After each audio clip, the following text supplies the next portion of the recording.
Judicial appointments, in my view, have been covered by politics for as long as appointments have been made. This is wrong from the word go, and it can continue. It should be on your ability, not on a nod and wink basis, because your father or your mother support a certain political party all of your lives. There is no point in the judiciary stating we have to separate the judiciary from the political system, as most of the judges are here because of politics. So we are linked, and I have no doubt, and in many cases that come before the courts anyway, have been on the desk of a local TD at some stage.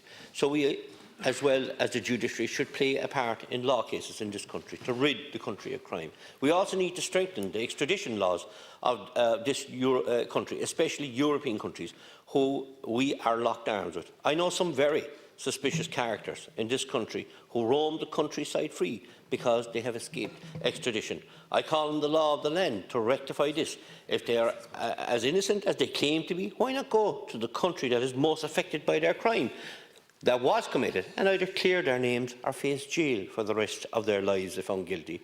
We seem too relaxed in this country with extradition and fall on the side of protecting the guilty, which in turn looks like we made mistakes in the lead up to these people being brought to justice, and in turn these people try to make our Gardaí look weak, which, if looked into properly, is not true. I have seen law cases in this country where Gardaí have been attacked, and to my astonishment the criminal getting a very small sentence. How can the Gardaí apprehend hardened criminals when the law of the land fails to protect these Gardaí? Gardaí end up being badly injured in the line of their duty. Sentences for these type crimes need to be stronger, and we need to show this country and the world that Ireland does not go easy on these thugs who commit these crimes.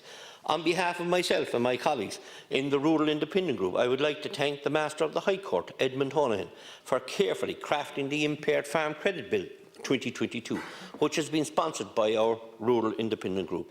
The Rural Independent Group is an innovative bill which aims to protect the family farm from vulture funds and boost low-interest credit for farmers, and was cleared in the Dáil for debate on Tuesday last. For too long, the government have facilitated the vulture funds and banks to seize and sell family farms in Ireland. This bill would create a policy platform to tip the scales back in favour of landowners and farmers, and is all about protecting the small man or woman against predatory financial institutions.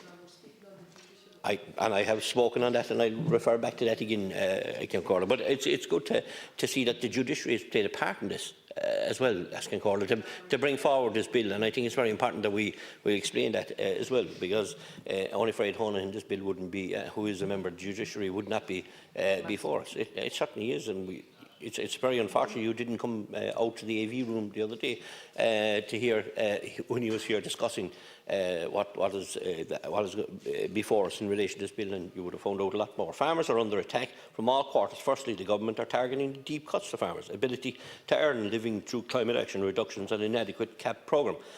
Secondly, banks and vulture funds continue to seize and sell off family farms all over the country, with government policy stacked in favour of these institutions. We have observed first-hand the destruction and crippling impacts that these forfeitures have caused to families and rural communities. That is why we have brought forward this imaginative new bill. This would not be possible without the exceptional and invaluable voluntary contribution of the Master of the High Court, Edmund Honohan. His first-hand knowledge of the difficulties faced by farm families and his exceptional legal expertise have been instrumental to the publication of this bill. The Master of the High Court, Edmund Honohan, has himself stated the new world of banking is not geared towards agricultural lending, but simply the banks do not get agriculture, and their business model will not allow it, between banking as we know it and agriculture as we now know it. There is a grave mismatch, and it is farmers and their families who are the losers in the process. This bill provides an approach to credit and impaired credit which is sui generis, or of its kind, and unique to the farm enterprise. The bill is an invitation to all stakeholders to engage in a searching reappraisal of the current dysfunctional in the banking model as it applies to Irish agriculture.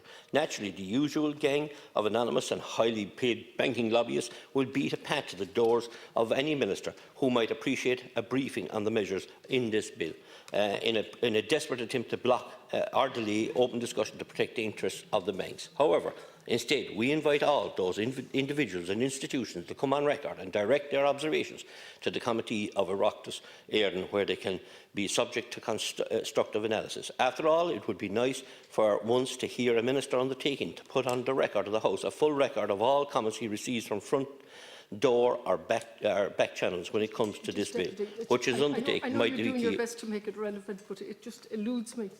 Yeah. Thank you very much, Lascan Cora. You know, as I said, I think that to be, we'll say, in the company of Ed Honan, you'll meet a mild, humble man who is more than willing to help, in my opinion. And I'm sure many will agree, the Master of the High Court, Ed Honan, is someone that every judicial appointee should aspire to be. Thank you.